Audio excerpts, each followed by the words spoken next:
In this video, I'm going to talk about something called ascites. Ascites is a condition where someone's belly is protruded.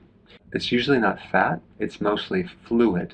The Latin word for ascites is bag-like, because it looks like this bag that's hanging from your abdomen. Now, the appearance is usually protruded like a basketball. It's usually not sagging too much, it's kind of sticking out. And if you tap on one side, you'll see kind of a ripple on the other side. And this is because it's filled with fluid, because the liver is leaking certain fluid into a sac around the abdominal organs. The most common cause of ascites is cirrhosis. This is a condition where the liver has so much scar tissue, it's overwhelming the liver function. And now the liver can't do its thing, and so it's leaking fluid into the gut. Now there's other causes to cirrhosis as well. You can have cancer, pancreatitis, heart disease, or even TB. But most people with this condition have cirrhosis. Now, in past videos, I talk about the guy on the beach with the Speedo with this protruded belly. He's actually skinny everywhere, but his belly is protruding. That kind of gives you a visual of what I'm talking about. Now, there's other associated symptoms that come with this.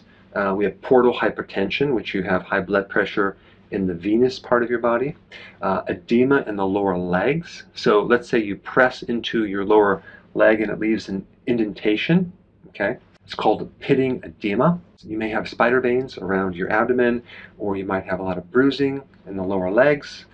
You might have gynecomastia, which is breast tissue in men. That's not normal. You may even vomit blood as one of the side effects. Now, another common symptom involves your brain, where you have too much ammonia building up, and that can create a lot of confusion and cognitive dysfunction. And several remedies for that would be, number one, taking lactulose. Sauerkraut can help reduce ammonia from the body, and consuming more vegetables would be a good thing. Making sure you don't consume excessive amounts of protein, have a lesser amount, and taking L-glutamine can help. Now, what's interesting, when I was in practice, I had medical doctors come in as patients, and I always asked them, what is the typical treatment for ascites medically? And they would say drainage, so they would drain the fluid. They would put the patient on a low-salt diet. They would give them a diuretic, and many times they would have to be on the liver transplant list, because other than these typical treatments, there was no other treatment. And I would always say, like, why wouldn't you support the liver with maybe something natural? But they're just not trained in these natural remedies. So if I had ascites, this is what I would do. I would immediately start intermittent fasting, because fasting can help reduce liver enzymes. It can help improve liver function. It can help decrease the growth of fibrous tissue and scar tissue, lessening the intensity of cirrhosis. I would also get on something called milk thistle, which can be very hepatoprotective, which means it protects the cells of the liver.